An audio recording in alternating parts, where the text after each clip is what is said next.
Hello, hello, and welcome back to Minotaur Hotel.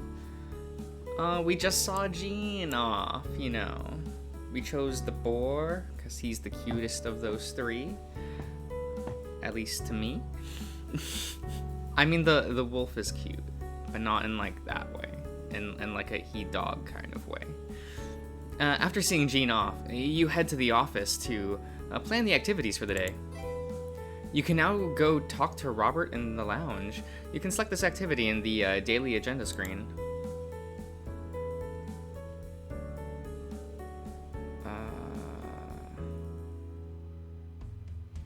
Idle.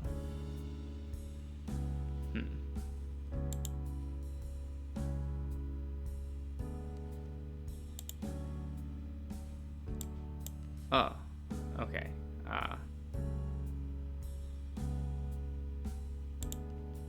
I guess I can't click him. Okay, well, we'll do Robert. That seems fine.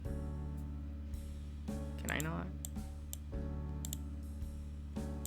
I can click you. I can no longer click. Quota is unavailable. Okay. Okay. Confirm. Done planning. Ever since Robert has arrived at the hotel, he had claimed one of the tables in the lounge as his own. He would spend hours there reading, seemingly paying no attention to the rest of the guests. In return, the others didn't bother him. They would throw curious glances at him, but not hold them for very long, not wanting to disturb the demon. One must wonder if he feels lonely, seeing as the both of you are available. You elect to spend some time with him. There are a few questions eating away at you. Okay. Hi, Robert. Hello, Mr. Josh. I hope you're having a pleasant afternoon. I am, yes. And I hope I'm not being insensitive, but would you be okay with answering a few questions? I suppose it's only fair. Asterion did entertain my questions about his culture, so I should, follow his example. Plus, I know how curious mortals are. I may not be able to answer everything, but ask away. For starters, I wanted to know a bit about where you're from. I assume it's Hell. Hell. Now that is more complicated than you may imagine. Pardon the pun, but afterlife affairs are nothing short of labyrinthian. I am from Hell. There are many, you see, and each one is different in its own way. There are the ancient ones, Sheol and Hades, for instance, and many more which came to be over the ages. This includes the what most would expect of the current monotheistic belief system. There is no single afterlife and no single hell. The one I belong to is a recent one, perhaps the youngest of the hellish realms. It may surprise you, but it only existed since the 40s. Oh, I didn't expect that. Least of all that there'd be such a, let's say, young hell, if you don't mind me asking. What's it like there? Excuse me. Wretched, as one would expect. But not in the predictable way. You see, the hell I'm from is called Nuremberg, and our jurisdiction encompasses crimes of scale. The 20th century brought that about unprecedented potential for harm, you see. Nowadays, hundreds of thousands of lives can be harmed inadvertently with a single click. The traditional afterlives were ill-equipped to deal with those matters. The chain of cause and effect is too long. The circumstances too important. And so, Nuremberg was created to judge and house both the predators of crimes of scale and their victims, if they were robbed of the condition. Yes, robbed of the conditions that would grant them salvation, that is. To put it bluntly, one can be massacred by circumstances that they never stood a chance. The predators toil so their victims may yet achieve salvation. A very unorthodox hell. If that's enough to assuage your worries, you may know my role in Nuremberg is not unsightly. I'm a prosecutor. I prosecute criminals of scale and, by extension, defend the souls of those they harmed. Now, Mr. Josh, do you still have questions? I do, but I don't want to bother. It's no bother. Please, go ahead. Thank you. It's just that I'm curious about Hades in particular. Could you tell me more about it? Hades, as in the ancient underworld realm of Greek legend. What do you want to know about it? I'm genuinely fascinated about it. Yeah, fascinated, yeah. And I wonder what happened to it. Does it still exist? Oh yes, no doubt about that. An afterlife realm is still, like that, is very stable. Gods and divinity, in general, require worship. Many of the old gods have disappeared as a consequence of their, dwindling following. Which is why afterlife realms are strong, you see. As long as their population worship their god, the realm remains sustainable. I am not privy to any special knowledge about Hades, however. I know it exists, and it's doing well. And, as always, none can escape from it. That said, since there are no more worshippers, I don't think new souls are accepted into it. The gates closed long ago. Unless you are friends with Charon, that is. Afterwards, Robert tells you about the books he's been reading, and then you go on with your day. Let's check in on the R&D team. Made some progress, but no project was completed. Let's check in on the exploration team. Your team found 3... Yeah! Fuck yeah! Other than that, your exploration team didn't make any new discoveries, any big discoveries. Oh, that's good. That's good. No, I am fine. Really, I am. The air around Hestia's fire smells like sunlight on a carefree day. Asterion's fur, warmed by it, takes on the a soft scent of dust, sweat, and sea salt. You kneel beside him to watch as his latest sacrifice is taken by the sacred flame. You place a hand on his knee as your warmth seeps through the Minotaur's clothing. He slouches his shoulders and releases his held breath.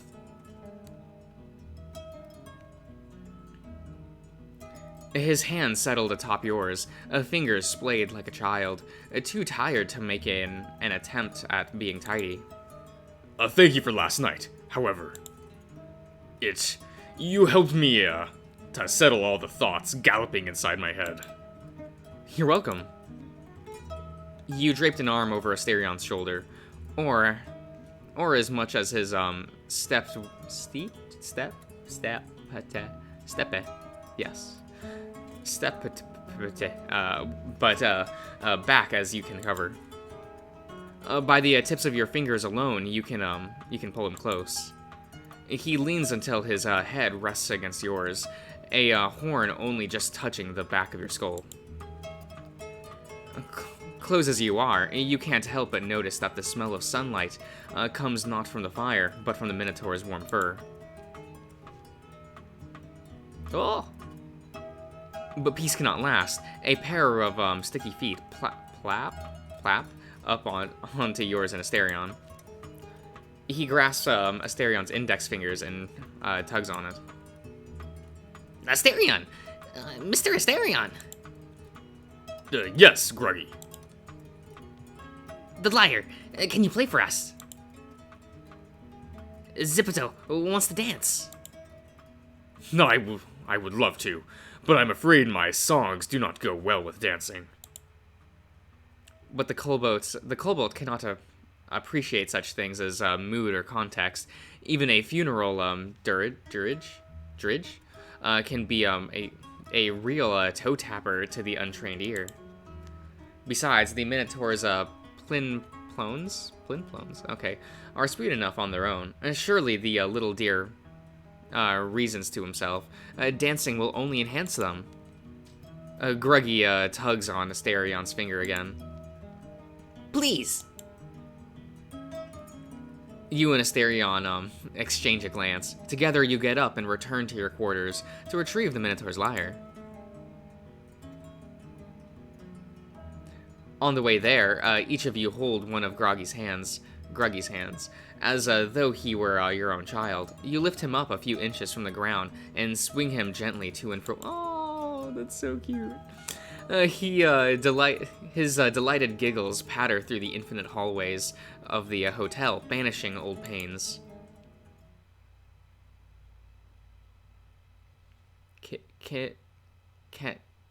Kenbish? Kenbish. Yes. Protected by the cover of night. Aided only by a Soviet era flashlight, the young man hunched behind the steering wheel threw a set of bone dice between his thighs. Wait. Okay. 3 dice thrown 3 times. All the results tallied in a yellowed notebook, and then the same process 2 times more. His notes were as followed. 1 equals 9, 2 equals 7, 3 equals 5. Do I have to remember this? 4 equals 3, and 5 equal 2. 6 equal 1. He chewed on the pencil, then checked the previous page for guidance. He had gotten his combination once before. What had resulted was his truck's tire bursting during a road trip, which had almost ended in its rolling over. His father got in thrice. A camel's kick had missed his jaw by an inch. A thief had stolen a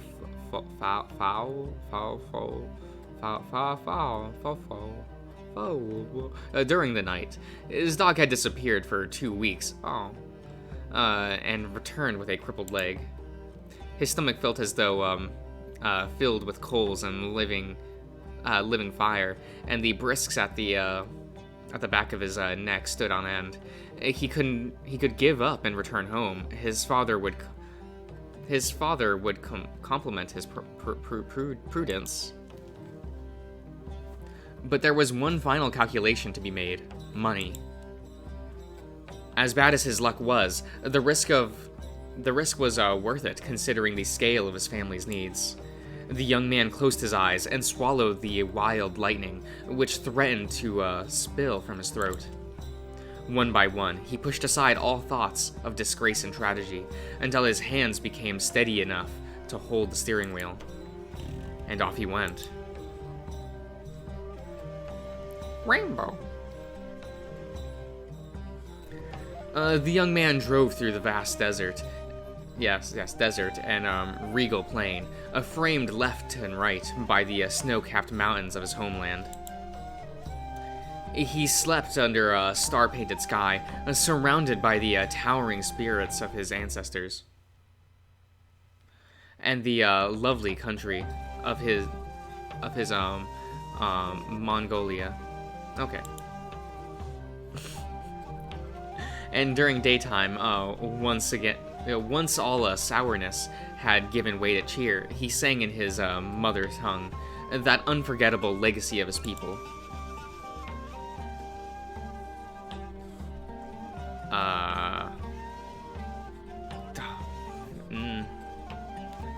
How would he talk? Oh no. Wide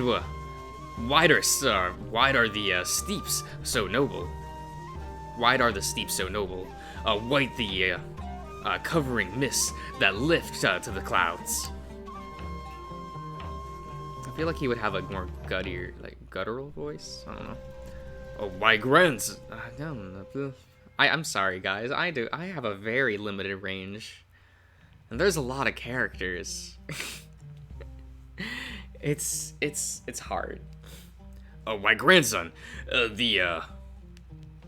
The scent of the wind, while safe in the gur is sweet.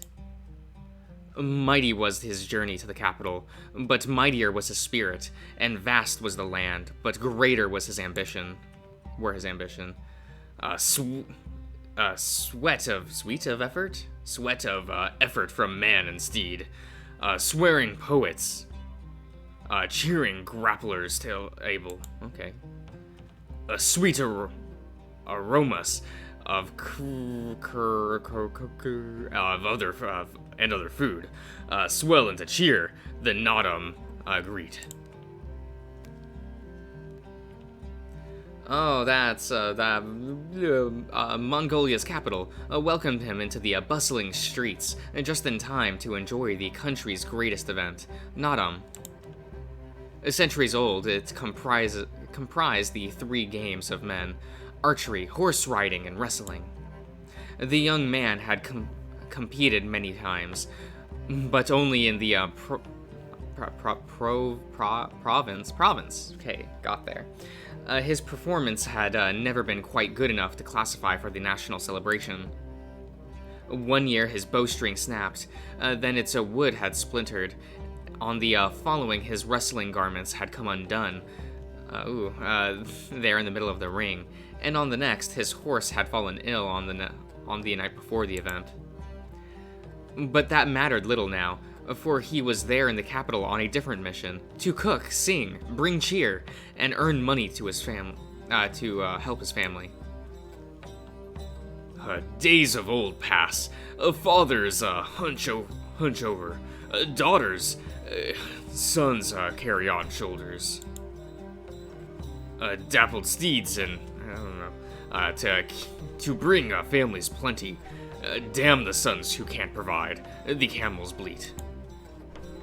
He was the oldest son, and as with all holding this distinction, he was given the finest the family could provide, which, for their humble condition, amounted to scant few privileges. Still, he enjoyed one luxury none of his siblings did: a proper charm to hide his true nature, a boon he was eager to repay. Kinbish was the young man's name, and to accomplish his goal, he needed one thing: money. He parked the truck near the stadium and then got to work.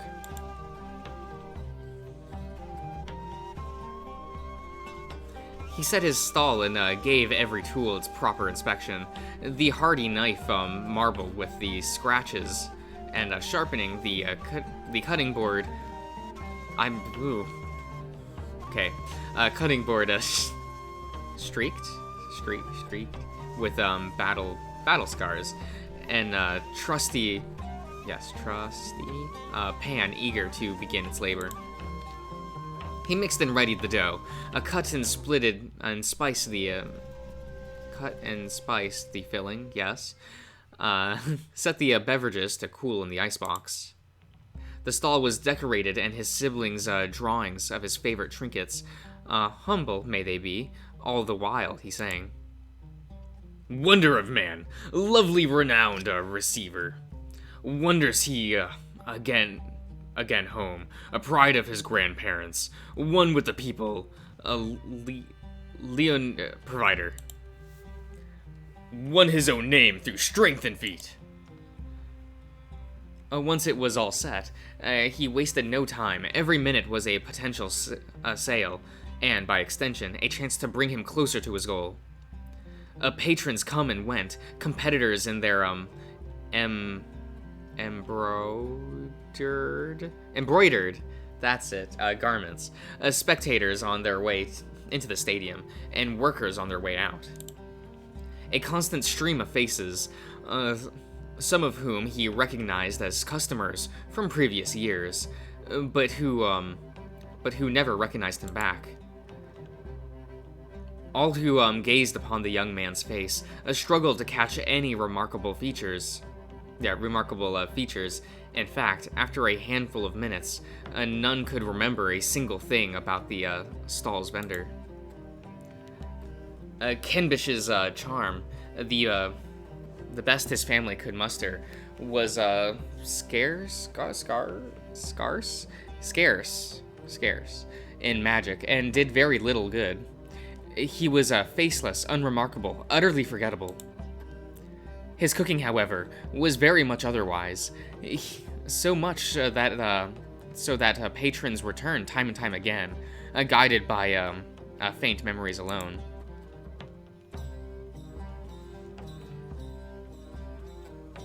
Anyway, always they found the same service, well into the night, which was when a familiar face rose from the crowd. Kenbish looked at the man, eyes glimmering, neck tense, bristles standing up as though electrified. His breathing had ceased altogether, but he felt old scent of the man's sweat mixed with grass. Oh my god, excuse me. As they had wrestled. Then his breath, while rough-knuckled fingers had brushed the boar's wrist, the honeyed taste in his mouth, and the sweet emptiness left by his departure. The man looked in Kenbish's general direction. He drew a breath and swallowed the coal of living fire stuck in his throat. Oh, that's a cute face. The boar dreamt that he would be recognized this time, and indeed their eyes met, and gaze lingered, hair stood on end. And apprehension covered the man's face, as this stranger stared at him so fixatedly, like he was expecting something. The boar's stomach dropped, but before the coals could burn anew, he spoke.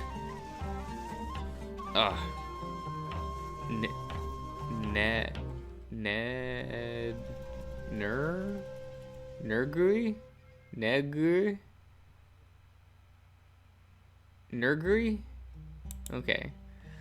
A last shred of hope remained. Maybe he remembered Kenbish, but was only pretending not to. That did not seem nearly as bad as the alternative. Do I know you? Yes, we came from the same province. We wrestled back home 2 years ago. You beat me. And nothing. Nergui's face remained the same, mouth hanging open, brows furrowed, eyes shifting left and right in search of a lost memory. But Kenbish was nothing if not a gracious host. Before any humiliation could arise, he gave, God, I'm trying to... Is it Nergui? Okay. A way out.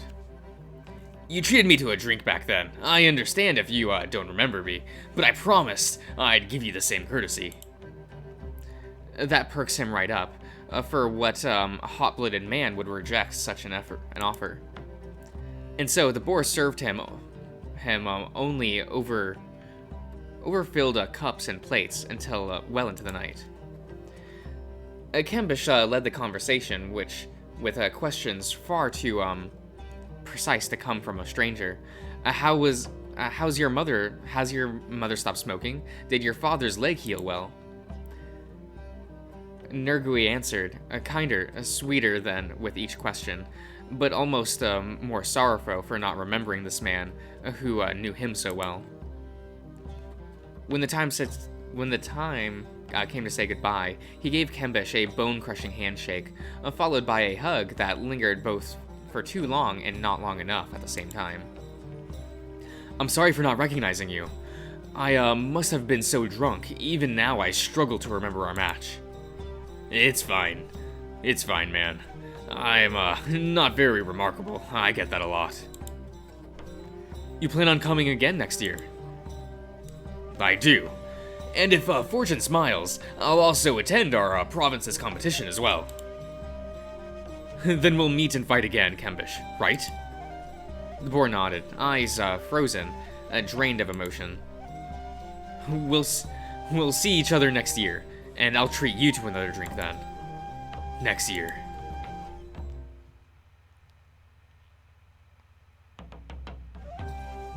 The night went on with